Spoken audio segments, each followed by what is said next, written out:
আসসালামু আলাইকুম। কেমন আছেন সবাই? আশা করি আল্লাহর অশেষ রহমতে সবাই ভালো আছেন। আলহামদুলিল্লাহ আমিও ভালো আছি। শাহিনুরস রেসিপিতে সবাইকে আরও একবার ওয়েলকাম জানাচ্ছি নতুন আরও একটি রেসিপি দেখার জন্য। আজকে আমি তৈরি করে দেখাবো সুস্বাদু এবং মুচমুচে ফুলকপির চপ বা ফুলকপির কাবাবও বলতে পারি। বানিয়ে নেওয়া একেবারেই সহজ, তবে খেতে কিন্তু অসাধারণ। এই শীতের বিকেলে কিন্তু এই ধরনের নাস্তা হলে একদম চায়ের সাথে জমে যায়, আর কোনো কিছুর প্রয়োজন হয় না। তো চলুন আজকে এটা কীভাবে বানিয়েছি সেটা দেখে নেওয়া যাক। আর আপনি আমার ভিডিওতে একটা লাইক করে চ্যানেলটি সাবস্ক্রাইব করে পাশেই থাকবেন আশা করছি। প্রথমেই আমি এখানে নিয়েছি ফুলকপি। তো আমি এখানে মাঝারি সাইজের একটা ফুলকপি নিয়ে আমি টুকরো করে কেটে রেখেছি। আর হ্যাঁ, ভালো করে কিন্তু ধুয়ে নিতে হবে। আমি এখানে লবণ পানি দিয়ে সুন্দর করে ধুয়ে নিয়েছি। এগুলোকে ধুয়ে তারপর পানিটাকে ঝরিয়ে নিয়েছি। আর লবণ পানি দেওয়ার কারণ হচ্ছে ভেতরে যদি কোনো পোকামাকড় থাকে সেগুলো কিন্তু বের হয়ে যাবে। এজন্য একটু লবণ পানি দিয়ে আমি এগুলোকে ধুয়ে নিয়েছি। পানিটাকে ঝরিয়েও নিয়েছি ভালো করে। এবার একটা গ্রেটারের সাহায্যে গ্রেট করে নিতে হবে। তো আমি একটা গ্রেটারের যে চিকন অংশটা থাকে না, সেই চিকন অংশটা দিয়ে আমি সুন্দর করে একটু গ্রেট করে নিচ্ছি। একদম চিকন হয়ে কিন্তু পড়বে নিচে। আর যে ডাঁটিটা আছে না, যে ফুলের সাথে, আমি কিন্তু এটাও নিয়ে নিয়েছি, কারণ এটা একেবারেই ফ্রেশ। মানে যে ফুলকপিটা আমি নিয়েছি এটা একেবারেই ফ্রেশ, আর ডাঁটিটাও কিন্তু একেবারেই নরম। এজন্য নিয়ে নিলাম। চাইলে বাদ দিয়ে দিতে পারেন, আর বাদ দিলেও কিন্তু ফেলে দেওয়ার মতো না, এটাকে রেখে দিতে পারেন, অন্য যে কোনো তরকারিতে কিন্তু দিয়ে দিতে পারবেন। তো আমি এভাবে করে গ্রেট করে এই যে ডাঁটিটাও নিয়ে নিচ্ছি। দেখেন একদম নরম এটা। পরিমাণেও বেশ কিছুটা বাড়বে, তো এই জন্য ডাঁটিটা কিন্তু আমি আর বাদ দিইনি এখান থেকে, এটা সহকারে আমি নিয়ে নিচ্ছি। প্রথম অবস্থাতে অনেকটা মনে হলেও কিন্তু এটা রান্না করার পরে অনেকটাই কমে যাবে। তো সেজন্য আমি কিন্তু আস্ত একটা পুরো ফুলকপি নিয়ে নিয়েছি, মানে মাঝারি সাইজের একটা নিয়েছি। তো দেখুন মাশাআল্লাহ কত সুন্দর করে গ্রেট করে নিয়েছি, আর এখন দেখতে অনেকটা লাগলেও কিন্তু এটা কমে যাবে। আমি চলে যাচ্ছি রান্না করার জন্য। বিসমিল্লাহির রহমানির রহিম। চুলায় একটা কড়াই বসিয়ে তার মধ্যে 1 টেবিল চামচ তেল দিয়ে দিলাম, সয়াবিন তেল। তেলটা একটু গরম হয়ে এলে এখানে আমি দিয়ে দিচ্ছি 1/3 কাপ পরিমাণে পেঁয়াজ কুচি। পেঁয়াজটাকে একদম ছোট করে কুচি করে নিয়েছি, তো এটা আমি এখানে দিয়ে দিয়েছি। প্রথমে পেঁয়াজটাকে একটু নাড়াচাড়া করে নিচ্ছি আমি। একটু যখন নরম হয়ে এসেছে তখন এখানে দিয়ে দিচ্ছি আদা রসুনের পেস্ট। দুইটা মিলিয়ে এখানে আছে প্রায় আধা চা চামচের মতো। তো এটা দিয়ে দিলাম এখনই, দিয়ে পেঁয়াজের সাথে একসাথে ভেজে নিচ্ছি, কারণ এই যে আমি ফুলকপিটা এখন রান্না করব এখানে, এক ফোঁটা এক্সট্রা পানিও কিন্তু এখানে আমি দিব না। তো ফুলকপি থেকে যে পানিটা বের হবে সেটা দিয়ে কিন্তু রান্নাটা হবে। তো আমি এখানে যেহেতু আদা রসুন দিয়েছি, এটা পরে দিলে কিন্তু কাঁচা গন্ধ থেকে যাবে, এই জন্য আমি এখনই দিয়ে সুন্দর করে ভেজে নিলাম। আর একদম লাল লাল করে পেঁয়াজের সাথে ভেজে নিয়েছি। দেখুন ভাজা হয়ে গেলে চুলার আঁচটা একটু কমিয়ে দিয়ে তারপর এখানে আমি দিয়ে দিচ্ছি আমাদের গ্রেট করে রাখা সেই ফুলকপিটা। তো এখানে এগুলোকে দিয়ে দিচ্ছি। দিয়ে প্রথমে একটু নাড়াচাড়া করে দিচ্ছি, তার কারণ নিচে কিন্তু ওই যে পেঁয়াজ ভাজাটা আছে, তো এটা কিন্তু এখন পুড়ে যেতে পারে। এজন্য আমি একটু নাড়াচাড়া করে একসাথে মিশিয়ে দিলাম।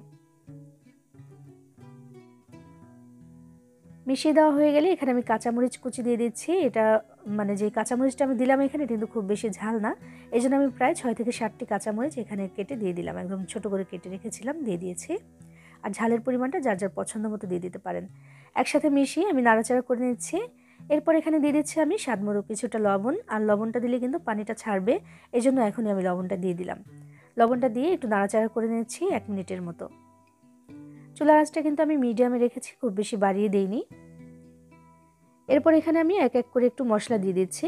দেখুন প্রথমে দিয়ে দিচ্ছি আধা চা চামচ পরিমাণে জিরার গুঁড়া, আধা চা চামচ দিয়ে দিলাম ধনিয়া গুঁড়া, একই পরিমাপে দিয়েছি লাল মরিচের গুঁড়া আর হলুদের গুঁড়া, মানে সব কিছু এখানে আধা চা চামচ করে আছে। মশলা বলতে কিন্তু এইটুকুই, খুব বেশি মশলা কিন্তু এখানে ব্যবহার করার প্রয়োজন হবে না। এগুলো দিয়ে ভালো করে একটু মিক্স করে নিলাম আমি এখানে। চুলার আঁচটা কিন্তু সেই কমানোই আছে। আর এখন আমার কাছে একটু ভেজা ভেজা লাগছে, মানে এই যে ফুলকপিটা এখান থেকে কিন্তু একটু পানি ছাড়তে শুরু করে দিয়েছে। পানি ছেড়ে কিন্তু এখানে একেবারে ভেজা ভেজা হয়ে যাবে না, মানে চোখে দেখা যায় না সেই পানি, তবে বোঝা যাচ্ছে যে এটা একেবারে নরম হয়ে এসেছে, মানে পানিটা ছেড়ে একটু পাতলা হয়ে এসেছে আর কি। তো এখানে আমি একটু ঢাকনা দিয়ে ঢেকে 2-3 মিনিটের মতো রেখেছিলাম। তো পানিটা একদম শুকিয়ে গেছে, আর আমাদের যে ফুলকপিটা এটাও কিন্তু সেদ্ধ হয়ে গেছে, দেখেই বোঝা যাচ্ছে দেখুন। আর এখন দেখতে কিন্তু মাছের ডিমের মতো লাগছে। মাছের ডিম যে আমরা ভাজি না বা ভুনা করি তেমন লাগছে এখানে দেখতে। তো এই পর্যায়ে আমি এখানে দিয়ে দিচ্ছি আলু, একটা মিডিয়াম সাইজের আলু। আমি আগে থেকেই এটাকে সিদ্ধ করে রেখেছিলাম, ম্যাশ করেও রেখেছি। তো সেটা আমি এখানে দিয়ে দিলাম। দিয়ে এখন মিশিয়ে দিতে হবে খুব ভালো করে। এই আলুটা এখানে দেওয়ার কারণ হচ্ছে সুন্দর একটু বাইন্ডিংয়ের জন্য, কারণ আমি তো দেখালাম ফুলকপিটা কিন্তু ঝরঝরা হয়েছে একেবারে, মানে সেদ্ধ হয়ে গেছে তবে ঝরঝরা আছে মাছের ডিমের মতো। তো এখানে একটু বাইন্ডিংয়ের জন্য আলুটা দিয়ে দিতে হবে, আর খেতেও কিন্তু ভালো লাগবে। আলুটা দিয়ে আমি 2 মিনিটের মতো একটু সুন্দর করে নাড়াচাড়া করে ভাজা ভাজা করে নিচ্ছি। একটু ভাজা ভাজা করলে কিন্তু খেতেও ভালো লাগবে, সুন্দর একটা সুঘ্রাণও হবে, আর কোনো পানিও কিন্তু এখানে থাকবে না, যেহেতু এটাকে একটা কাবাবের শেপ দিয়ে দিতে হবে সেজন্য। তো দেখুন এমন একটা মন্ডের মতো কিন্তু রেডি হয়ে গেছে। এবার আমি যেটা করব, চুলার আঁচটা একেবারে কমিয়ে দিয়েছি, বন্ধ করেও দেওয়া যেতে পারে, কারণ এখানে এখন আর চুলার কোনো প্রয়োজন নেই। আমি এখানে দিয়ে দিলাম বেশ কিছুটা পরিমাণে ধনিয়া পাতা কুচি। এটা দিয়ে এখন নাড়াচাড়া করে একটু মিশিয়ে দিচ্ছি শুধু, আর কিছুই না। মানে খেয়াল রাখতে হবে ধনিয়া পাতাটা যেন খুব বেশি সেদ্ধ হয়ে না যায়, এতে করে কিন্তু কালারটা নষ্ট হয়ে যেতে পারে ধনিয়া পাতার। যখন ভাঙবো ভেতরে যেন সুন্দর করে দেখা যায় ধনিয়া পাতাটা, সেজন্য কিন্তু আমি এভাবে করে শুধু মিশিয়ে দিলাম। এবার চুলা থেকে নামিয়ে নিয়েছি, নামিয়ে একটু ছড়িয়ে দিচ্ছি যেন তাড়াতাড়ি এটা একটু ঠান্ডা হয়ে যেতে পারে, যেহেতু হাত দিয়ে ধরবো আর কাবাবের শেপটা দেবো সেজন্য। একটা পাশে এটাকে রেখে দিচ্ছি ঠান্ডা হতে থাকুক। আর এখানে একটা বাটি নিয়েছি, বিসমিল্লাহির রহমানির রাহিম। এখানে আমি আধা কাপের থেকেও একটু কম দিয়েছি চালের গুঁড়া, একই পরিমাপে দিয়েছি আমি এখানে ময়দা। চাইলে কিন্তু এখানে একটু কর্নফ্লাওয়ারও দিয়ে দিতে পারেন, তো আমার কাছে ছিল না, এজন্য আমি দিয়েছি এখানে চালের গুঁড়া। এবার 1 চিমটি পরিমাণে লবণ দিয়েছি আর সামান্য একটু লাল মরিচের গুঁড়ো দিয়েছি, দিয়ে অল্প অল্প করে পানি দিয়ে একটা ব্যাটার তৈরি করে নিতে হবে এখানে। এই ব্যাটারটা কিন্তু অনেক বেশি ঘনও হবে না, আবার একেবারেও পাতলা হবে না। কেমন হবে দেখিয়ে দিচ্ছি আমি। এখানে 1 কাপের থেকেও একটু কম নিয়েছিলাম পানি, তো সেটা কিন্তু এখানে পুরোটাই আমি দিয়ে দিচ্ছি অল্প অল্প করে। সুন্দর করে একটা ব্যাটার এখানে রেডি করে নিচ্ছি আমি, একদম যেন দলা দলা না থাকে সেদিকে একটু খেয়াল রাখতে হবে। তো এই যে এমন হয়েছে, এটার ঘনত্ব দেখুন, অনেক বেশি ঘনও হয়নি আবার একেবারেও পাতলা হয়নি। আর এখানে নিয়েছি আমি কিছু টোস্ট বিস্কুটের গুঁড়া, চাইলে এখানে কিন্তু ব্রেড ক্রাম্বও নিতে পারেন, তবে আমি এখানে বিস্কুটের গুঁড়াটা নিয়েছি। বিস্কুটগুলোকে একটু গুঁড়ো করে নিয়েছি আর কি। এবার হাতে একটু তেল মাখিয়ে নিয়েছি, নিয়ে তারপর আমি এখানে কাবাব বা চপের শেপটা দিয়ে দিচ্ছি। এই যে মিশ্রণটা, এটা কিন্তু ঠান্ডা হয়ে গেছে। আমি কিছুটা পরিমাণে নিয়ে এই যে দেখুন একটু ঘুরিয়ে 2 হাতের তালুতে তারপর একটু চ্যাপ্টা করে নিয়েছি, মানে যেমনটা হয় চপ বা কাবাবগুলো।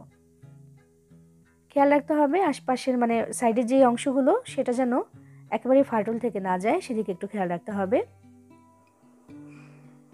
ঠিক এমন করে আমি সবগুলো কাবাব এখন আগে রেডি করে নিচ্ছি, মানে শেপগুলো আগে দিয়ে দিচ্ছি।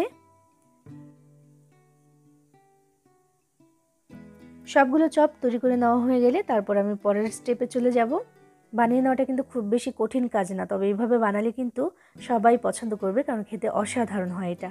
দেখুন সবগুলো চপ কিন্তু আমি এখানে রেডি করে নিয়েছি। এবার আমি একটা করে নিয়ে ওই যে ব্যাটারটা তৈরি করে রেখেছিলাম না, ওটার মধ্যে দিয়ে দিচ্ছি। দেখুন এভাবে করে একটু চুবিয়ে তারপর তুলে আমি সরাসরি দিয়ে দিচ্ছি সেই যে টোস্ট বিস্কুটের গুঁড়া রেখেছি না, সেটার মধ্যে দিয়ে দিচ্ছি। দেখুন দিয়ে এবার হাত দিয়ে একটু চেপে চেপে এই গুঁড়াটা এখানে লাগিয়ে নিতে হবে। এটা দিলে কিন্তু দারুণ মুচমুচে হয় এটা। তো চাইলে কিন্তু এভাবেও রেখে দিতে পারেন, এভাবেও ভেজে নিতে পারেন, তবে আমি সেটা করব না, আমি ডাবল কোটিং করব যেন অনেক বেশি ক্রিস্পি হয়। অনেক বেশি মুচমুচে করার জন্য কিন্তু আমি 2 বার করে নিচ্ছি একই কাজ। দেখুন আবার এই ব্যাটারে দিয়ে দিয়েছি, আবারও বিস্কুটের গুঁড়া দিয়ে দিলাম।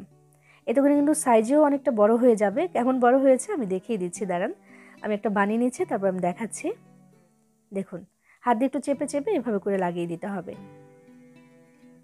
সাইজে কিন্তু অনেকটা বড় হয়ে গেছে, আর ভাজার পরে তো অবশ্যই ফুলবে আরও একটু। তো একটা নর্মাল নিচ্ছি আমি, দেখুন দেখিয়ে দিচ্ছি একই সাথে ধরে আমি যে কতটা বড় হয়েছে। এভাবে করে ডাবল কোটিং করলে কিন্তু অনেকটা বড় হয়ে যায়। তো একইভাবে আমি সবগুলো নাস্তা রেডি করে নিয়েছি, বা সবগুলো চপ কিন্তু একইভাবে রেডি করে নিয়েছি। এবার চাইলে আপনি ফ্রোজেন করে কিন্তু এটা রেখে দিতে পারেন। এই যে আমি মেলে মেলে রেখেছি না, এটাকে ধরে একটু ডিপ ফ্রিজে রেখে দিতে পারেন 1 ঘন্টার জন্য। যখন জমে যাবে তখন এটাকে কিন্তু যে কোনো জিপলক ব্যাগ বা এয়ারটাইট কন্টেনার ভরে প্রায় 1.5 থেকে 2 মাসের মতো সংরক্ষণ করে কিন্তু রেখে খেতে পারবেন। বিসমিল্লাহির রহমানির রাহিম। আমি ভাজার জন্য চলে এসেছি, চুলায় তেল গরম হতে দিয়েছিলাম। তেলটাকে কিন্তু একদম ভালো করে গরম করে নিতে হবে। পুরোপুরি গরম হয়ে যাওয়ার পরে এখানে আমি এক এক করে নাস্তাগুলো দিয়ে দিচ্ছি, যেই কটা দেওয়া যায়। চুলার আঁচটাকে মিডিয়াম টু হাই হিটে রেখে তারপর ভাজবো, কারণ এখানে খুব বেশি কমিয়ে দিয়ে ভাজার দরকার নেই, কারণ যেহেতু সব কিছুই এখানে সেদ্ধ করা, আলু সেদ্ধ করা, ফুলকপিটাও কিন্তু একেবারে ভালো করে রান্না করে নেওয়া, তাই এখানে কাঁচা কোনো কিছুই তেমন নেই। এজন্য খুব বেশি কমিয়ে কিন্তু এটাকে ভাজার দরকার নেই। 3 থেকে 4 মিনিট সময় লাগবে। আমি মিডিয়াম টু হাই হিটে রেখে চুলার আঁচটাকে তারপর ভেজেছি, তবে খেয়াল রাখতে হবে যেন দাগ লেগে না যায় বা পুড়ে যেন না যায়।